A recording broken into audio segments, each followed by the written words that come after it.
Die eerste keer wat ons so by mekaar kom, so bietjie nie lekker georganiseerd vandag nie. So dit nou bietjie laat begin. Hoopelik sal dit nou nie weer gebeur nie. Ons sal volgende keer vra dat hulle dit goed vir ons los hier. En so ek gaan vir julle elke keer sulke notas maar net uitdeel.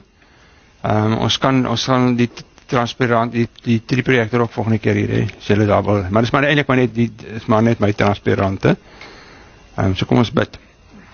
Vader, dankie dat ons so saam kan wees en saam kan dink en saam kan praat en saam kan wonder oor u woord en saam kan dink oor Openbaring wat vir ons boek van hoop is. En dis waaroor dit gaan, dat u vir ons hoop gee. Dat ons kan in 'n tyd wat ons dalk vra het oor u, waar u vir ons sal kan help. So ons kan vra dat u vanoggend 'n besondere oggend sal maak in ons lewens en nie vandaan aan. En dankie dat ons die voorreg het om eintlik is dit geskiedenis ook om met 'n Bybelskool te kan begin hier by ons in die gemeente. So seën ons vandag in Jesus se naam. Amen. Ja, Natie het gevra nou hoekom begin ons by 1 nie by 4 nie.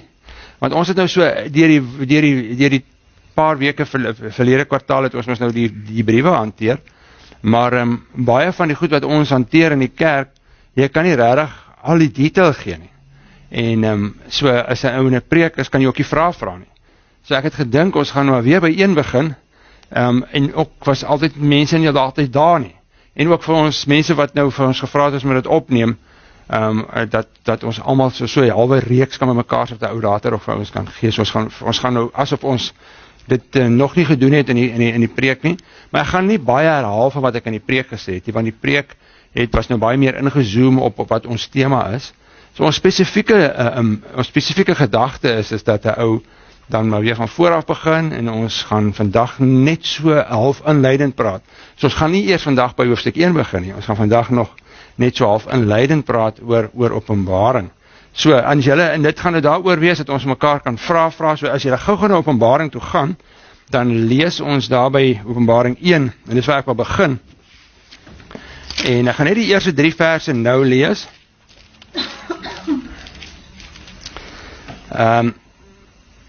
Jolande, kan jy sommer vir ons lees daar? Ja.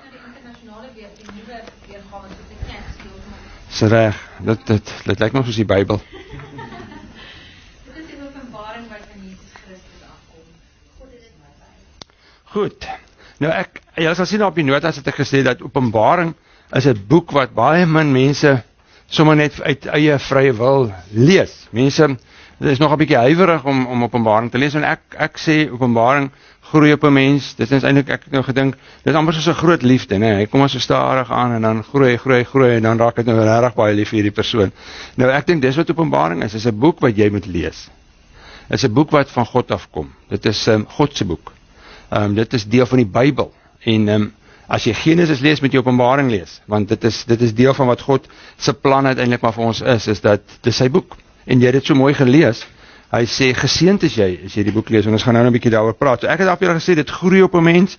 Dis iets wat jy maar moet lees. Dis iets wat jy moet wat jy moet vandag hoor, is 'n moeilike boek om te verstaan. Dis nie 'n maklike boek nie. Maar die feit dat dit moeilik is om dit te verstaan, mag en kan nie ons verhoed om die boek te lees nie. So dis maar net die eerste punt wat ek wil maak, is dat dis dit, en dan sê ek vir julle daar's baie verbande tussen Openbaring in die Ou Testament. Ek het 'n interessante ding gelees, wat 2 Lutherse dominees gedoen het. Nou, hulle is seker nie so besig soos ek nie. Hulle preek seker net elke tweede Sondag. En ek is elke Sondag ten minste vir 1 uur besig. En hulle het gegaan en hulle het al die verbande wat tussen Bybelversies is, gaan trek.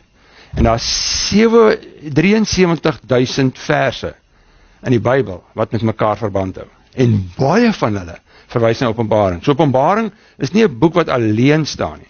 Ek het nou nie al daai verse gaan oplees nie, maar daar's soveel verbande tussen Bybelse boeke, Ou Testamentiese boeke. As jy wil, en ek gaan baie daarna verwys, is Daniël een van die boeke, en Daniël 7 en verder as jy Daniël 7 gaan lees vanaf hier van vers 21, 22 dae af, ek dink tot by vers 27, dan is dit so 'n opsomming van die hele geskiedenis van die wêreld.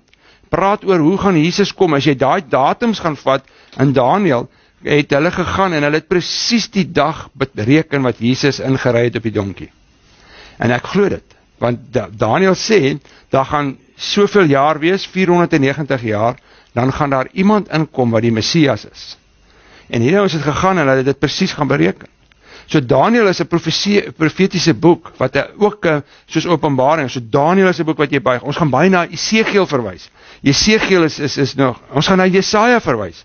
En net as ons Openbaring gaan lees, gaan jy baie van die beelde, jy gaan sien as ons kom daar by hoofstuk 4 en 5, gaan ek vir julle terugvat na Esegiel toe, waar daar presies dieselfde goed gesê word.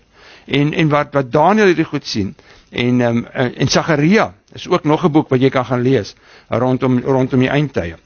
Maar die belangrike ding wat ek dink ons vanoggend wil ek sê, en dit wat jy nou gelees het, is veral vers 3. So as jy weer vers 3 lees, dan staan daar, geseënd is die een wat die woorde van hierdie profesie lees, en die mense wat dit hoor, en wat dit ter harte neem wat daarin geskrywe staan. So as jy dink oor Openbaring, wil ek vir jou sê, dat dis die belangrike ding waarmee ons besig is. Ons gaan nie, as jy hier sit en sê, ek wil hier Openbaring bietjie kom beter verstaan, sodat ek hier kan uitstap en sê, nou verstaan ek Openbaring beter, dan mos jy jou tyd. Want dis nie waaroor dit gaan nie. Hier staan, as jy hierdie boek lees, dan moet jy dit ter harte neem, en dan eers sal jy geseënd wees. Hy sê, geseënd is die een wat hierdie boek lees, dit hoor en ter harte neem. Dan hoor dit dat jy sal hier sit en sê, maar Openbaring verander my lewe. Want dit is deel van God se woord. En daarom het ek net in die begin gesê, dit is deel van God se woord. Ons kan nie hierdie Openbaring boek maar net een kant parkeer en sê, ek gaan dit nie lees nie. En ek het die tema gemaak van hierdie hele ding, is Openbaring is 'n boek van hoop. Want dis juis 'n boek wat hoop gee. Hy is geskrywe, en jy gaan nou sien as ek sê, wie is die geadresseerdes? Die boek is geskrywe vir mense wat hoop gesoek het. So as jy Openbaring so sal verstaan, is om te sê, dit was mense wat getuister was, wat swaar gekry het, wat vervolg was, wat gewonder het, is God nog reël? Onthou, die kerk was nog nie eers 100 jaar oud nie. Die kerk was so 70 jaar oud, en al wat die kerk in daai eerste 70 jaar beleef het, is moeilikheid. Daar was min tye wat dit regtig goed gegaan het. Daar staan in Handelinge, daar was 'n tyd waar dit rustig was. Maar dit was net 'n kort tydjie, en toe het alle hel losgebars. En die ouens is vervolg, en hulle is doodgemaak, en nou kom Openbaring, en hy word geskrywe vir hierdie ouens. So kom ek praat so ietsie net oor Johannes, want dis die volgende punt wat ek daar vir julle op julle boek het gekry, iets oor die skrywer. Nou, Johannes was 'n disipel gewees, dit is een van Jesus se disipels. Jesus het mos nou 3 groot vertrouelinge gehad, mense wat baie naby hom was. En dit was Petrus, en Jakobus, en Johannes. En Johannes was bekend gewees as die seun van die donder. Nou weet ek nie hoekom nie. In Suid-Afrikaans is dit nou nie 'n baie positiewe naam om bekend te staan as die seun van die donder nie, maar hy was 'n aggressiewe mannetjie. Hy was 'n deel van, ons vermoed hy is 'n tweeling, Jakobus, maar Johannes is bekend gestaan by die mense as die seun van die donder. En wat gebeur het, een van die wonderlike dinge van Johannes is dat die Here Jesus eien hom, sien hom raak en sê vir hom, Johannes, jy moet my ma vat, jy moet vir haar gaan sorg. En dan vat hy, en dan gaan hulle trek hulle Efese toe. Efese is in Turkye, en dan gaan bly hulle daar. Nou weet ek nie hoe lank het Maria nog geleef nie, toe sy daar dood, hulle beweer daar graf is op daar op 'n plek.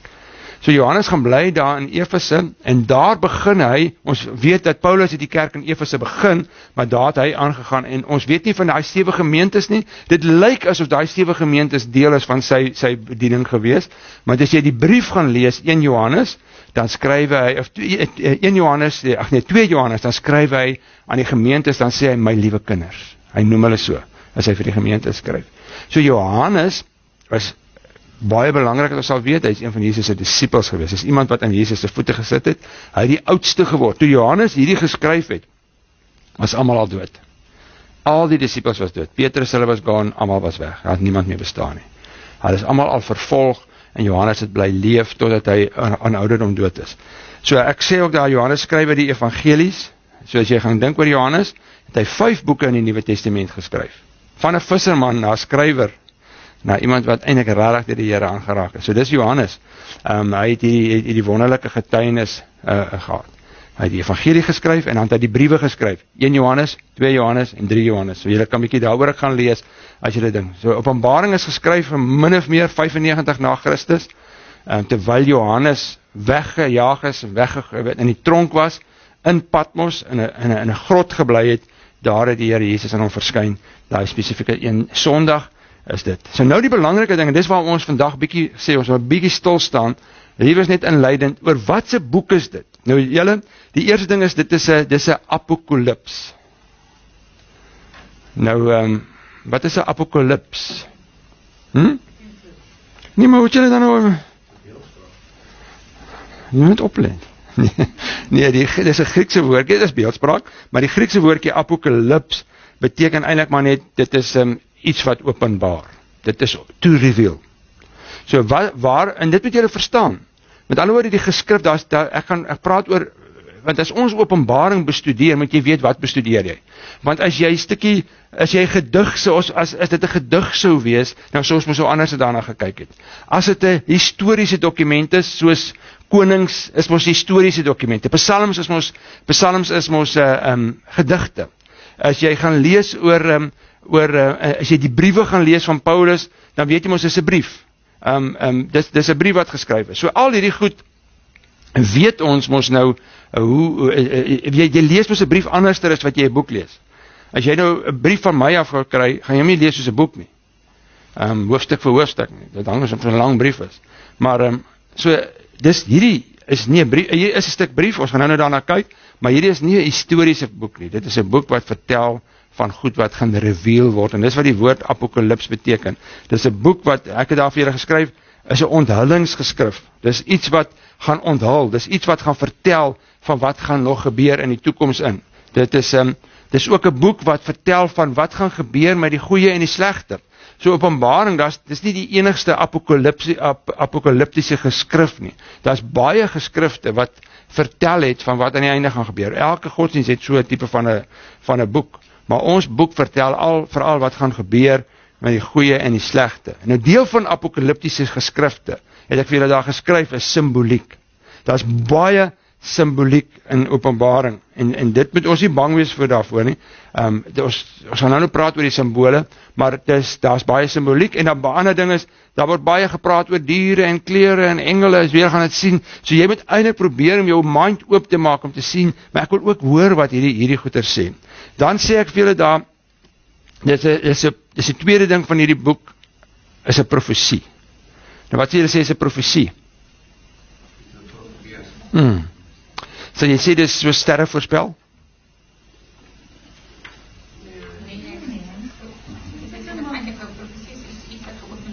Jy kry presies so iets op in jou openbaar. Sê jy, Elise? Nee, sterre voorspel, maar toch maar voorspelling wat gaan gebeur. Okay, wat sê julle hier? Dit gaan gebeur, waar sterre voorspel, gee vir jou potensiële Dis presies dit. Ja, of as so 'n profesie, en ek het vir julle daar geskryf, is om God se wil vanuit die toekoms te kan sien.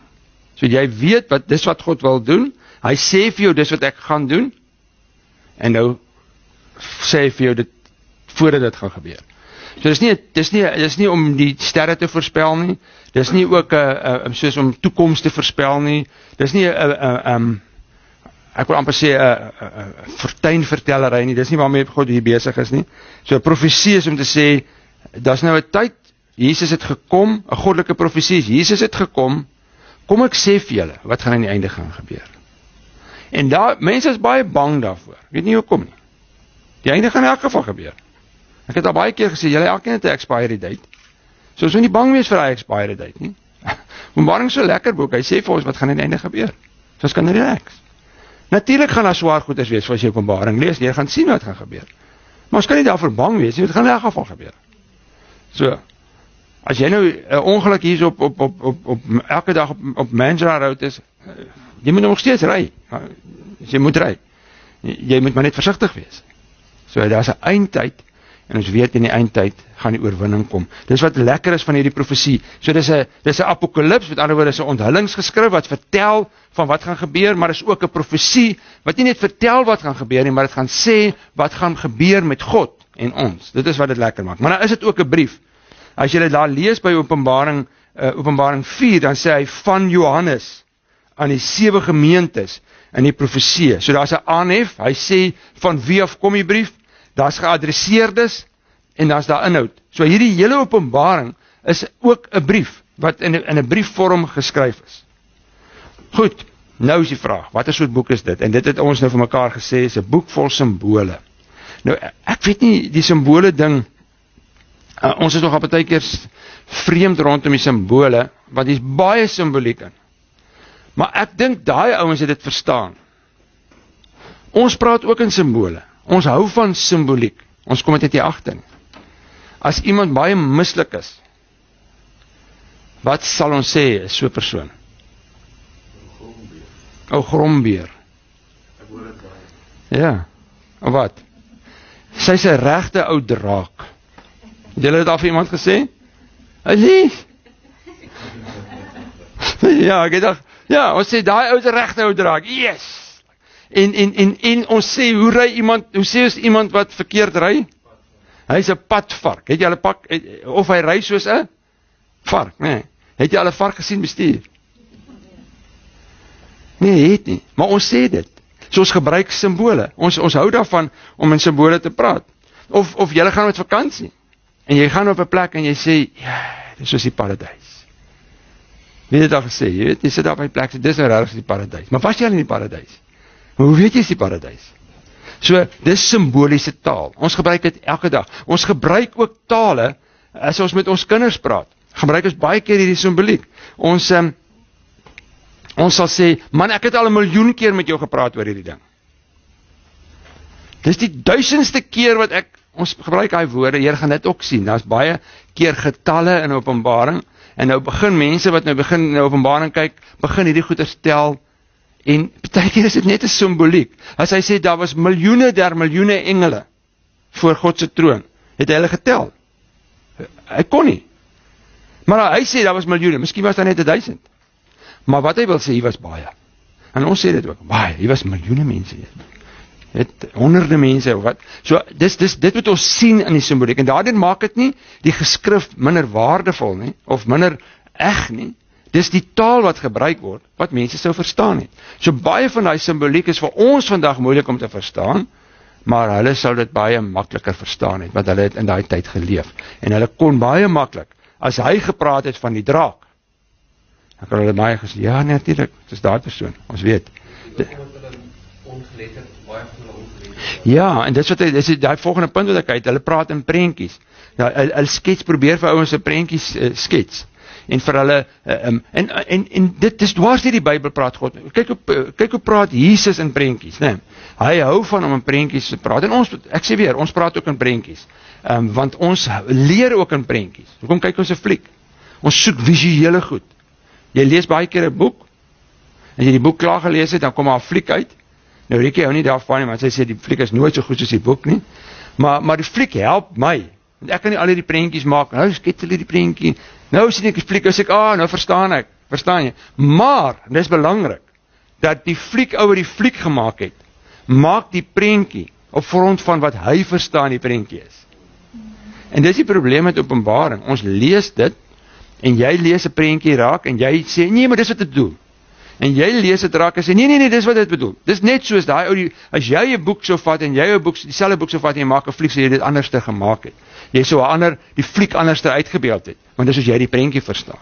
En dit is die een gevaar van Openbaring, is dat ons baie keer, omdat dit 'n boek van simboliek is, mense dit baie keer verkeerd interpreteer, of vir hulle self interpreteer. 'n Ander ding wat jy gaan agterkom in Openbaring, en ons het dit nou gesien ook toe ons deur die preke gewerk het, is getalle is verskriklik belangrik. Hy praat baie keer oor getalle, en hy praat baie oor die getal 7. Nou 7 is die volmaakte getal. En die Jode het gepraat, het ook baie met getalle gemaak. Hulle het vir elke alfabetletter het 'n syfer gehad. Soos hulle sou sê 666, dan het hulle dit gaan ontsyfer in terme van die alfabet. En soos ek sê, elke alfabetwoord het 'n letter het 'n waarde gehad. So hulle het baie met getalle gewerk. Daar's ouens wat studies hieroor doen. Ek het nou 'n stuk daar by my gekry wat 'n Hebreëse ou gedoen het, waar hy goeders uit die Hebreëse geskrifte uithaal, waar hy met nommers werk, waar hulle goeders voorspel en allerlei goed. So dis 'n normale ding gewees in daai tyd dat ouens met getalle werk. Nou die getal 7 is die volmaakte getal. Jy gaan baie oor die getal 7 sien. Baie.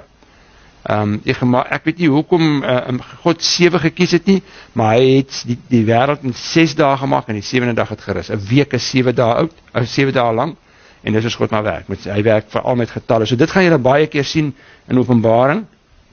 Ek sê, watter soort boek is dit? Ek sê dis 'n boek van hoop, en ek het nou gesê, dit was 'n nuwe godsdienst geweest, dit was jonk. Die keiser in daai tyd, julle het gesien toe ons in Openbaring briewe gewerk het, die keiser moes aanbid word. Die mense is onder groot vervolging, onthou julle, hulle moes werkersgilde behoort het, jy kon nêrens gekom het as jy nie 'n werkersgilde behoort het nie. En die vervolging was erg geweest, en veral deur die Jode. Die Jode was die klikbekke. Hulle Christen soos ons vandag hier vergader, dan gaan sê hulle vir die polisie, hoor, daai ouens sit daarso. Dan kom die polisie en kom vang hulle jou. So hulle was ek teen hulle eie mense. Die Jode was die groot vervolgers. Hulle het nie die mag gehad vir vervolging, maar hulle het baie invloed gehad, want hulle was ryk, hulle was baie geld ingebring, en dan het hulle na die Romeine toe gegaan en gesê, maar hoor, hier's 'n klomp ouens wat nie van ons af is nie. Hulle sê, hulle dieselfde boek as ons, maar hulle jok, en hulle maak moeilikheid in die Romeinse, julle moet hulle gaan uitsorteer. En dan gaan die soldate in, hulle het nie 'n klou wie hierdie mense is nie, en dan maak hulle vervolg hulle, en vervolg hulle, en sê, hou nou op om oor hierdie Jesus te praat, want dit is vir ons 'n irritasie, en dan sê ons vervolg. So die groot vervolging het baie keer uit die Jode se hand uitgekom. En natuurlik dit het ons by Jesus ook gesien, hè. Die Romeinse keiser sê Pilatus sê ek het nie 'n saak met hierdie Jesus nie. Ek was eintlik my hande in onskuld. Hierdie ou lyk vir my heel alright. Dan sê die Jode, nee, hy steen ons geloof en julle moet vir hom asseblief doodmaak. So dis 'n baie sterk ding wat in daai tyd gefunksioneer het. So wat nou gebeur het, jy het familie gehad. Jou familie was 'n Jood geweest, en dan kom hy tot bekering. So families is uitmekaar uitgeskeer, en nou sit hierdie mense in die kerk, soos ons, so sê maar, dit was in die kerkie. En ons is moedeloos, en ons sê, weet jy wat, ek het nie werk nie, want ek kan nie meer in die werkersgilde behoort nie, want die werkersgilde sê, ek moet vir die keiser aanbid. My ouers het my weggegooi, ek is nou 'n straatkind, en ons het dit baie in Turkye beleef, dat mense se ouers al net verwerp het, dus jy is nie meer ons kind nie. Een jong man wat ons leer ken het, toe hy tot bekering kom, hy was 15, sy pa was 'n skatryke ou in Istanbul, hom weggejaag. As hy huis toe bel, dan sê sy ma, ons het nie meer 'n kind met daai naam, hy is dood. Wie is jy? Nee, ons het nie meer, sit sy die foon nie. So elke keer. En dis wat daar gebeur het. So hierdie ouens het gevoel, maar is dit nie moeite werd? En dan kom skryf hulle nou hierdie boek, daar's hoop. God is in beheer, daar gaan 'n goeie einde kom, moenie worry nie, hou net vas aan God. En dit is wat Openbaring vir ons ook kan beteken, hou net vas aan God. Waar jou situasie ook al is, hou net vas aan God. Okay. En dan het ons nou geleer, en dit het ek vir julle daar gesê, aan wie is dit geskryf, en dit het ons nou gesien hierdie afgelope tyd, toe ons 'n bietjie deur die Openbaring gewerk het. Hy sê skrywe aan die 7 gemeentes, want hy sê daar, hy sê skrywe aan die 7 gemeentes. Hy begin, hy sê van Johannes, daar vers 4, van Johannes aan die 7 gemeentes in die provinsie Asië. So hulle was die eerste mense wat dit ontvang het, en dan natuurlik alle gelowiges oor die eeue. Dus alle gelowiges oor die eeue het hierdie boek gekry. Nou ek gaan vir julle vra om ek moet net seker maak dat ek julle almal se e-posse het. Wil jy nie asseblief voordat ons uitgaan sommer op daai papier net weer, ek dink ek het julle almal e-posse. Ek dink ek het, maak dit seker, skryf, ek weet nie of ek jou e-pos, Nicoline, joune het ek. Ek weet nie of ek julle se net nie, Jolande, joune het ek. Skryf dit net vir my daar neer, want wat ek gaan maak, ek gaan jou uitnooi op Dropbox. Wie van julle Dropbox? Weet nie Dropbox nie. Weet julle van Dropbox? Ok, julle gaan nou af Dropbox hê. Okay, jy laai dit af op jou rekenaar. Wat ek daar gaan doen, ek gaan vir julle, en dis my volgende punt daar so Openbaring die fliek, is ek reg? Nou, jy kan Openbaring amper soos 'n, gaan nou daaroor sê, soos 'n fliek wees. Maar ek het gegaan en ek het al die 7's gaan uithaal. Kyk, jy mag nie uit die Bybel iets uithaal nie. So daai is nou nie die Bybel nie. Dis die fliek. Maar ek het al die 7's gaan uithaal. Die 7 oordele, die 7 trompette, die 7 pla. En dan sit jy Openbaring aan mekaar. En ek wil julle moet dit lees. En ek het al die verse ook uitgehaal en dit is in 'n soort van 'n verhaal geskryf. Maar ek wil nie alles uitdruk nie. So ek gaan vir jou dit gee, ek kan dit self uitdruk, of jy kan dit op die rekenaar lees, of jy op jou iPad lees, of jou foon lees. So as ek jou Dropbox het, dan sit ek dit vir jou net op Dropbox. Okay. As jy nie het nie, dan kan jy vir my maar net, dan kan ek vir jou maar die e-pos ook stuur. Ek sal kyk as dit nie te groot is, sal ek dit vir julle e-pos stuur. Ek sal kyk hoe ek dit kan stuur. PDF kan jy in 'n iBooks insit. Ja, ek sal dit vir julle, is in PDF, ja. Ek het so in PDF geskryf. Maar die punt is, en dis waarmee ek wil uitkom, as dit Openbaring is soos 'n fliek. Hoe werk 'n fliek? Daar is mos 'n plot. Né? En in 'n goeie fliek is daar mos altyd iemand wat irritasie veroorsaak. Né? 'n Villain, 'n vieslike ou. En as daar altyd was 'n held. Daar was altyd 'n held in so 'n fliek. En hierdie held kom en as jy nou gaan kyk na hierdie Avengers wat nou wys, daar's hierdie slegte goed in die wêreld is in die moeilikheid en dit lyk asof die wêreld gaan verloor en dan kom hierdie held en dan veg hy met hulle en dan wen hy so 'n bietjie en dan dink jy, dankie tog, hy het gewen en dan is daar weer 'n oorlog en dan dink jy, nou gaan ons heeltemal verloor en dan wen ons. En dit is Openbaring. As jy die 7's uithaal, want ons gaan die 7's ook behandel, maar ek wil hê jy moet net die fliek lees. En dan kan jy die 7's, dan gaan jy die 7's, al daai 7 goed wat hy beskryf, sê jy dit verstaan. Maar dit beteken nie, jy moet nie Openbaring lees. Ons gaan elke keer julle vooruit lees, maar hierdie is net om die storie lekker te kan verstaan. Want hy is soos in 'n storie. Hy is net so 26 bladsye. Soos 'n mooi storie wat eintlik vertel van, in Openbaring 4 en 5 vertel van die held. Hy vertel vir ons van hoe gaan die held lyk, en wie gaan die held wees, en dan hoofstuk 6 en 7 praat oor die helpers van die held, en ek het dit vir julle daar neergeskryf, en dan begin hy die vyand, dan sê hy, wie is die villain, en hoe lyk sy helpers, en dan praat hy weer oor die held, en dan kom die konfrontasie, en dan is daar oorwinning, en dan is daar feesviering, en dan is daar na die feesviering, jy gaan sien Openbaring 19 se tweede deel, dan lyk dit asof daar weer 'n oorlog kom, en dan is dit die finale oorwinning, en dan is dit nou die wonderlike lewe, daai ding van happily ever after, en dis presies dit. Dis soos hierdie storie is. Ons gaan nou lekker lewe, Openbaring 21, jy gaan sien hoe bou dit op, hy wys eers vir jou hoe lyk God, hoe lyk God se mense, dan wys hy vir ons hoe lyk die duiwel, en dan sê hier is die groot konfrontasie, Armageddon en hierdie goed, en is alles in beelde geskryf, want dit is soos 'n fliek. So dit lees verskriklik lekker as jy dit so gaan lees, en daardie sê ek nie, ek het die Bybel verander nie, want ek gaan vir jou die 7's ook stuur, wat jy dan los kan lees daarvan, maar ons gaan in elk geval die Bybel lees as ons voorbereiding. Okay, so dis maar net dit. En nou die belangrik, en dit is nou die goed wat jou nou baie die mekaar kan maak. Daar's 4 sieninge, meer as 4 sieninge, oor wat Openbaring nou eintlik, hoe jy Openbaring moet lees. En dis 4 sieninge wat nie deur 'n klomp ouens wat nie weet nie, in mekaar gesit. Dis ouens wat sê, wat die Bybel bestudeer het, dis teoloë wat verskil oor Openbaring. So ek gaan nie vir jou sê wat jou siening moet wees nie. Ek gaan nie vir jou sê wat die siening is van klomp mense, hoe mense Openbaring lees. Nou die eerste ding, en julle gaan nou nog my vraag vra, want nou gaan die vraagtekens kom. En okay, die eerste ding is, daar's mense wat hulle noem dit 'n allegoriese siening het.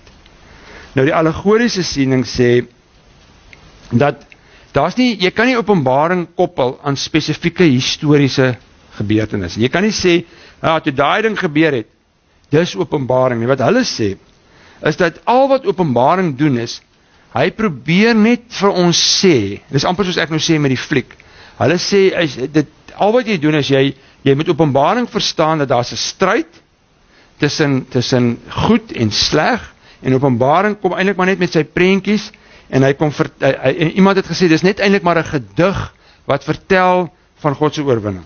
So hulle sê, jy kan nie simbole koppel, aan wêreldgebeure nie. Jy kan nie sê as nou 'n ding gebeur en sê ja, maar jy sien daar staan dit in Openbaring. Dis wat nou besig is om te gebeur. Aardbewings. Ja, maar Openbaring sê mos daar gaan aardbewings kom aan die einde. Hulle sê jy kan glad nie so werk nie. So wat hulle sê byvoorbeeld as jy sou kyk na die diere uit die see, dan is die diere uit die see maar net 'n simbool van Satan wat teen God veg. En dan sê hulle, as jy nou kyk na die vrou wat die mense verlei, dan is dit maar net in die tyd wat ons leef, gaan jy altyd mense kry wat in die kerk is, wat lyk asof hulle Christene is, maar eintlik mense verlei. So dit is wat hulle sê.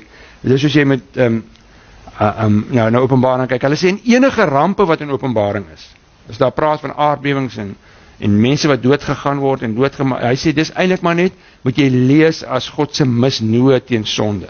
So hulle sê jy lees van God, dan lees jy van die diere, dis maar die Satan en dis baie allegories. So alles wat in Openbaring kom, daar's nie eintlik 'n verhaal van of 'n storie wat sê dis soos aan die einde gaan gebeur nie. Dit sê maar net vir ons eintlik wat God hoe werk dit in die lewe. God is die Here van die wêreld en daar's 'n oppositie teen hom en die kerk is in die middel en God stuur rampe om mense te wys ek is nie tevrede met julle nie. So dis amper soos ek nog gesê het, die fliek. Daar's niks eintlik in die verhaal nie. En dit is my een siening. Die probleem met hierdie siening is dat die vervulling van profesie tel dan niks nie. Dan val daai hele vers weg waar hy sê hierdie is 'n profesie. Want 'n profesie sê dis wat gaan gebeur aan die einde. Hulle sê nee, hulle sien dit glad nie so nie. Hulle sien dit net dis eintlik maar net 'n gedig oor wie God is en mense moet dit so verstaan. Enige vrae daaromtrent? So basies ontken hulle dat daai deel in die Bybel dan bestaan. Want as jy sê dit is nie 'n profesie nie, dan gaan jy lekker net onder die woord. Hulle sal dit seker ook op 'n manier wegverklaar en sê mense moet die profesie anders verstaan. Hulle vergeestelik dit verskriklik baie en sê elke simbool het een of ander geestelike vertaling. So selfs die profesie sal een of ander geestelike ding hê. Jy moet dit anders te lees. Jy moenie die simbole vat vir wat dit is nie. En jy moenie dit vat vir wat dit is nie. Dit is alles 'n vergeestelike. En die gevaar natuurlik daarvan is dan kan jy in enige simbool jou eie interpretasie gee. Sê wel ek interpreteer dit so, sy interpreteer dit so. Maar daar is so siening en daar's 'n klomp teoloë wat glo dis die regte siening. Dit is die een siening. Hæ? Ja. Vra daaroor. As jy so glo, daar's mense wat saam met jou so glo. So. Die tweede een is en julle gaan agterkom dit raak moeilik.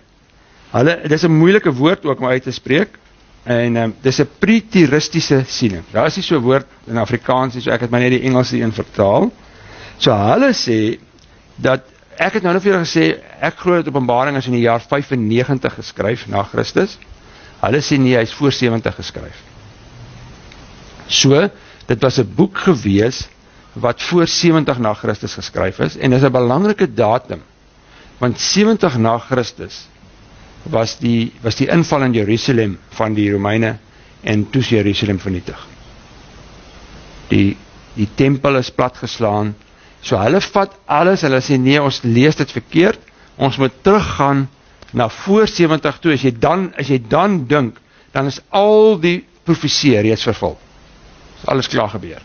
Want dit het gebeur met toe hulle het voorspel wat gaan gebeur en as jy nou so teruggaan in die geskiedenis, dan kan jy nou sien die draak is Nero en hierdie ou is daai ene en daai is die kerk en hulle het 'n mooi prentjie probeer vorm en sê in 70 is al die goed wat hulle gesê het sou gebeur het klaar gebeur. So dis nie 'n boek wat profesie het nie, dis alles klaar vervul. Dis eintlik maar net vir ons 'n boek van dan raak dit net 'n geskiedenisboek wat eintlik maar vir ons net sê van wat het gebeur in Openbaring. So daar's teoloë wat so siening het. Enige vrae daaroor? Wat jou siening is, dan is dit reg. Daar's ander ouens wat ook soos jy dink. Dis reg nie, maar dis ander ouens wat so dink. Goed, maar nou die ander siening, die volgende siening en dis 'n wat hulle noem 'n historiese siening. Dis nie historiese siening nie. 'n Historiese siening. En nou hulle sê dat hierdie siening dat die simbole sê eintlik maar net hoe gaan die geskiedenis verloop. En dis wel interessant dat die ouens wat hierdie siening het is die meeste ouens is in Wes-Europa, en hulle vat Openbaring en hulle maak dit baie van toepassing op die Europese kerkgeskiedenis. Want hulle sal byvoorbeeld sê dat Openbaring 2 en 3 daai briewe wat ons gelees het, is nie regtig 'n briewe wat geskrywe is nie. Dit sê van 7 tydperke wat in die kerk sal plaasvind. So Openbaring, die brief van Efese was die eerste tydperk. Dit was dit so, toe was dit so in die kerk. Die mense was baie besig, maar hulle was nie so lief vir die Here nie. En dan die volgende brief sê maar, okay, dit was 'n tydperk toe die kerk baie erg vervolg was. Mens die eerste 3 eeue was die kerk verskriklik baie vervolg gewees. So dis die tweede brief. En in die derde brief, en dan kom jy by die laaste brief van Laodicea, dis die tyd waarin ons leef, waar mense lou geraak het teenoor die Here. So jy kan Openbaring sien in die history, in die geskiedenis. En dan sal hulle sê, die trompette wat daarvan praat, of eintlik hoofstuk 4 tot 7 simboliseer die Romeinse ryk. Dis die tyd waar die die Romeinse ryk daar was. En dan sê hulle dat hoofstuk 11 tot 13 is eintlik maar waar hy praat oor die vrou en die draak, is die Rooms-Katolieke kerk, en is hulle wat so dwaal, en is hulle wat mense verlei weg van die Here af, en dan die pla wat hy van praat, is die Katolieke kerk wat uitloop in dat die Here hom uiteindelik die kerk gaan vernietig. So dus jy kan sien, dis 'n baie Wes-Europa siening daaroor. En dit gaan nie af van die Ooste. In die Ooste, die kerk in die Ooste verstaan dit glad nie. Maar daar is so 'n siening. Ek moet vir julle die sieninge verduidelik, dat as iemand vir jou vra wat jou siening oor Openbaring, dan sê vir man, ek het 'n preteristiese siening, dan vra hy nie vir jou verder nie. Hoe dink jy daaroor? Nee, ek dink histories, of wat ook al. Allegories, en ouens dink nie, okay, jy het goed geleer by Openbaring. Nou, die volgende siening, en dit is die siening wat ouens het, hulle noem dit 'n futuristiese siening, en dit gaan daaroor dat hulle sê, Openbaring is in 3 dele verdeel. Openbaring 1 beskryf die geskiedenis van die koms van Jesus. Dit vertel dat daar was 'n man met die naam van Jesus, en hy het gekom, hy was die seun van God, en hy het doodgegaan vir ons sondes. Openbaring 2 en 3 praat oor die kerk van daai tyd. Want onthou, die briewe is geskrywe aan die 7 gemeentes van Klein-Asië. So Openbaring 2 en 3 sê, hoe was dit in die kerk? Openbaring 1 sê, praat oor die geskiedenis. Onthou, as jy nou van hulle kant af sou kyk, as hulle dit sou lees, dan sou hulle Openbaring 2 en 3 gelees het, dis vir ons. Die Here skryf vir ons kerk. En dan Openbaring 4 tot aan die einde, hoofstuk 22, is goed wat nog moet gebeur. Hulle kyk vorentoe en sê, veral van Openbaring 6 af, daai goed het nog nie gebeur nie. Dit moet nog gebeur. Dit is toekomstige goed. Dis waar hulle daaroor sou dink. So mense wat hierdie siening het, hulle verklaar Openbaring letterlik. Hulle sê, kom ons kyk wat daar staan. Dis goed wat daar plaasgevind het. So ons aanvaar, as daar voorspellings is van verdrukking, dan gaan 'n verdrukking wees. As hy, weet jy, daar is iemand by die deur. Hoofstuk 16, as hy praat oor hoofstuk 17, skets die afvalligheid van die kerk, en sovoorts, en hoofstuk 19 praat oor die regte wederkoms van Jesus, en dan daar is ook weer 'n verskil in siening, want daar staan dat die Here Jesus gaan vir 1000 jaar kom, en dan gaan hy vir 1000 jaar kom regeer weer. Nou, hulle noem dit, die groot woord is die chiliasme, jy skryf het C-H-I-L-I-A-S-M-E, chiliasme, dis ouens wat glo in 'n 1000-jarige vredesryk, hulle sê daar gaan 'n wegraping kom. Jy mag kry. Daar gaan 'n wegraping kom, en dan gaan almal wat in die Here glo weg. Jy gaan nog gras sny en as jy nie meer daar nie. Jy gaan nog in die kar ry en as jy nie meer daar nie. Jy het al sulke flieks gesien, hè? Hulle raap jou weg. En dan gaan Jesus vir 1000 jaar kom regeer, en dan na die 1000 jaar dan kom die eindelike wederkoms. Die anti-chiliasme sê, nee, ons sê Jesus het klaar gekom, ons lewe nou in hierdie 1000-jarige vredesryk, waar die finale oordeel sal kom. Nou, as ons nou by Openbaring 19 kom, dan gaan ons in diepte daaroor praat. Ek sê net vir julle wat die sieninge is daaroor. Maar dit is almal by die futuristiese sienings. Ouens wat sê, ons glo dat daar gaan 'n letterlike wederkoms kom, en dan gaan letterlike goeders kom, en letterlike gebeurtenisse kom. So hulle glo daaraan. So hulle erken dat hierdie simbole en getalle is moeilik vir ons om te verstaan, en te interpreteer, en hulle ontken nie dat daar ook 'n algoriese manier is hoe ou na simbole kan kyk. So hulle sê nie, hulle aanvaar die algoriese simbole, met dit alles is simboliek nie. Hulle sê maar, ons kyk na die letterlike goed, en dan sien ons ook daar simbole in goed. En ons vat die simbole vir wat die simbole werd is, en ons dink simboliek, maar ons sien nie elke liewe ding in algories nie, maar ons sien 'n klomp goeders letterlik, want as daar staan as 'n wederkoms, dan glo ons nie, dis maar net 'n storieetjie of 'n prentjie nie. So, dis 'n siening wat nogal vandag gewild is, veral onder die evangeliese Christene, mense wat glo aan die wederkoms van Jesus, wat sê daar gaan 'n definitiewe wederkoms wees. Daar is ook kritiek teen hierdie siening, want mense kan ook in hierdie siening die hele ding van simboliek ignoreer en sê dis nie vir my belangrik nie. So, dis die volgende, dis nog 'n siening. Ek is nou gevra daaroor. So jy moet vir jouself sê, watter van hierdie sieninge het jy? En die belangrike is, dit is 'n fascinerende boek en ek het nou baie net gaan opsom wat hierdie ouens sê. Alle sieninge, al 4 hierdie sieninge sê dat Jesus God is in beheer. En dat daar 'n volëinding van geskiedenis gewees. So ons kan nie sê hulle dwaal wat dit aanbetref nie. Almal sê daar gaan 'n wederkoms wees. Almal sê daar's 'n opstanding uit die dood. Almal sê daar gaan 'n oordeel wees. En almal glo daar gaan 'n toestand wees waar ons vir altyd by God gaan wees. So as jy na al hierdie sieninge kyk, dan is dit nogal moeilik om jouself te plaas. Ek wil nie julle wil beïnvloed nie. So jy moet maar self oor jou siening gaan dink, maar ek sal my nogal by die laaste siening nogal tuis vind. Ek het nogal baie daaroor gaan dink oor die laaste siening. En nou moet versigtig wees, want selfs al is jy by die laaste siening, sien jy ou baie keer geskiedenis, goed wat in die geskiedenis gebeur, dan dink jy, daar is hy. Nou sien ek hierdie ding. Dis nou presies wat Openbaring voorspel het. Ek dink toe September 11 gebeur het daar verskriklik baie mense daaroor gepraat en gesê, jy sien, dis presies Openbaring 18. En as jy Openbaring 18 gaan lees, dan is dit skrikwekkend hoe naby dit is aan September 11. Want hy sê, geval die grote Babylon. Dit het die blyplek geword van die bose geeste. Dan sê hy, omdat al die nasies van sy dwelmdrank gedrink het, die konings van die aarde het met haar onsedelik verkeer. Julle ken nou New York, is nou hierdie wêreldstad.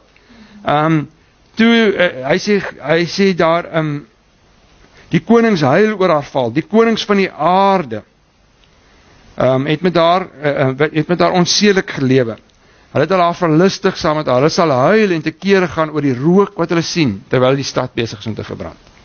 Hulle sal ver weg staan uit vrees vir die pyniging wat haar aangedoen. Hoe vreeslik, die groot stad Babylon, die sterk stad in een oomblik, het dit jou oorgekom. Nou staan hier in vers 11, die sakemanne van die aarde het gehuil, wat is die World Trade Center wat geval het, nee, die sakemanne het gehuil, omdat daar niemand meer is om hulle goed te koop nie, goue goed, silwergoed, edelstene, parels en sovoort. Kaneel, dus die handelsentrum is nou weg. Hulle sê die sakeman huil daaroor. Hulle sê ons gaan nie meer produkte. Die seemanne, hulle het baie keer die ouens het daar op die see gesit en hulle het gekyk. Hulle huil oor die stad. So as jy en dan sê die stad se val is permanent. So as jy nou gaan lees en jy weet dit is permanent, daar's nie weer die World Trade Center is nie meer opgerig nie. Daar's mos nou 'n ander gebou daar. So as hou dit wees dit wat ek nog gaan geneig om te sê, dan dink jy bietjie allegories. Jy sê, jy sien, daar sê, dit is nou presies wat gesê het, dit gaan gebeur. Daar het dit nou gebeur. So nou wag ons vir die volgende punt. So ek dink is gevaarlik, maar ek dink dit is dit. So ou moet die hele tyd vir jouself vra, wat is my siening? Is ek letterlik?